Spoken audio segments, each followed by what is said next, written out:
তো চলো এবার আমরা এই মহলের ভিতরে ঢুকি আর এক্সপ্লোর করি মহলটা। দেখি আজ আমরা ইতিহাসের কোন অধ্যায়ে পৌঁছে যাই। মহারাষ্ট্রের কালচারাল ক্যাপিটাল হলো পুনে।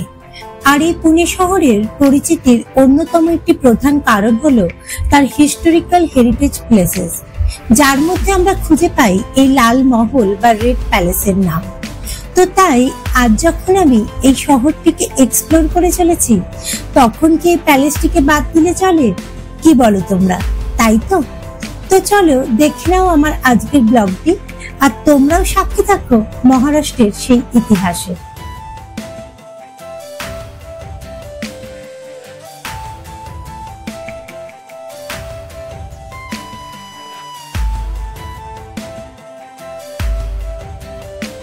হ্যালো ফ্রেন্ডস, আমি অর্পিতা।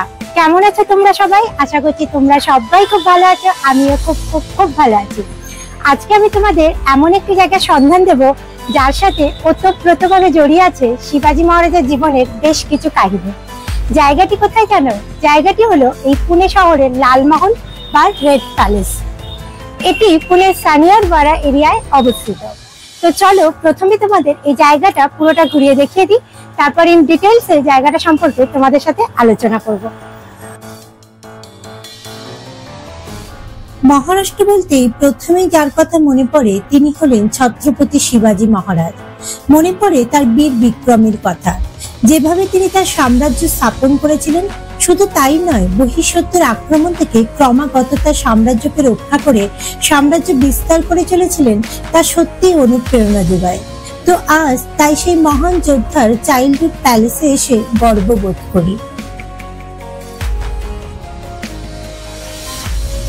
এবার তোমাদের বলি, 1630 খ্রিস্টাব্দে এই মহলটি এস্টাবলিশ করেছিলেন শিবাজি মহারাজের পিতা শাহাজি রাজা ভোসলে, তার পত্নী জিজাবাই এবং পুত্র শিবাজির জন্য। 1640 খ্রিস্টাব্দে এই মহলেই শিবাজি মহারাজের সাথে তার প্রথম পত্নী সাইবাইয়ের বিবাহ সম্পন্ন হয়েছিল। এই মহলে শিবাজি মহারাজ তার শৈশবকাল অতিবাহিত করেছিলেন। 1645 খ্রিস্টাব্দে তিনি তার প্রথম ফোর্ট তোরনাফোর্ট জয় করার আগে অবধি এখানেই বসবাস করতেন। তো তোমরা বুঝতেই পারছো এই মহলটি কিভাবে অঙ্গাঙ্গিভাবে জড়িয়ে আছে শিবাজি মহারাজের শৈশবকালের সাথে, তার বীর বিক্রমের সাথে।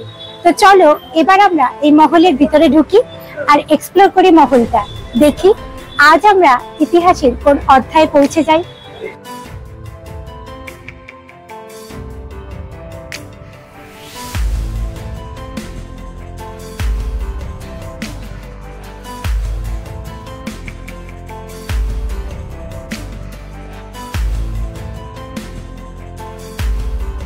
দেখো, এখন আমি এসেছি এই লালমহলের মিউজিয়ামটির ভিতর।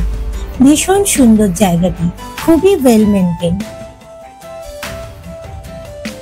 বর্তমানে এই লালমহলের স্মৃতি হিসাবে রাখা রয়েছে বেশ কিছু জিনিস, যার মধ্যে উল্লেখ্য এই লার্জ সাইজ অয়েল পেন্টিং গুলি, যার মাধ্যমে তুলে ধরা হচ্ছে শিবাজি মহারাজ ও তার মায়ের জীবনের বিভিন্ন কাহিনী।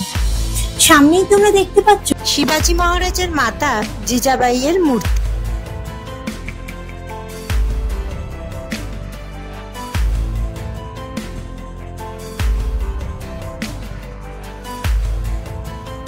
চলো এবার তোমাদের এখানকার একটা বিশেষ জিনিস দেখাই। দেখো, সেটি হলো এই সামনের এই মডেলটি।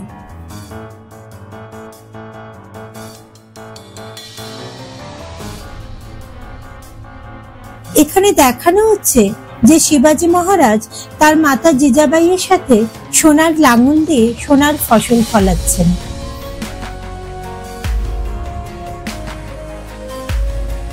এবার তোমাদের বলি, এই সেই লালমহল যেখানে ঘটে গিয়েছিল সেই ঐতিহাসিক গুরুত্বপূর্ণ ঘটনাটি।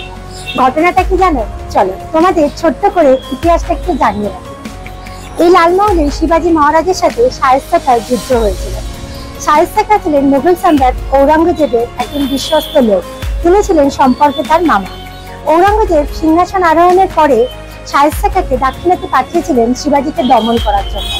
শায়েস্তা খাঁ যখন শিবাজির এই লালমহল, তার এই চাইল্ডহুড প্যালেস দখল করে নিয়েছিল, তখন শিবাজি বীর বিক্রমের সাথে তার সাথে যুদ্ধ করেন এবং ভয়ে সন্ত্রস্ত হয়ে যখন শায়েস্তা খাঁ এই লালমহলের জানলা দিয়ে পালিয়ে যাচ্ছিল, তখন শিবাজির তরবারির আঘাতে তার আঙুল কেটে যায় এবং ভীত সন্ত্রস্ত হয়ে শায়েস্তা খাঁ তখন মোগল সম্রাট ঔরঙ্গজেবের কাছে ফিরে গেলে তার শাস্তি স্বরূপ ঔরঙ্গজেব তাকে বাংলার সুবেদারে পরিণত করে।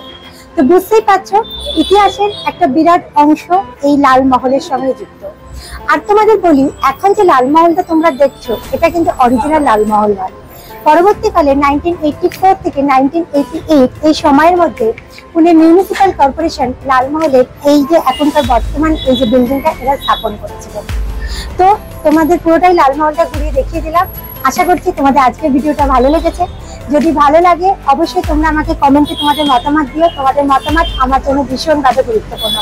তো আজকের ব্লগটা আমি এখানেই শেষ করছি। আবার নতুন একটা দিনে নতুন একটা ব্লগ নিয়ে তোমাদের সাথে দেখা হবে। টিল দেন খুব ভালো থেকো, সুস্থ থেকো আর অলওয়েজ পজিটিভ থেকো। টাটা।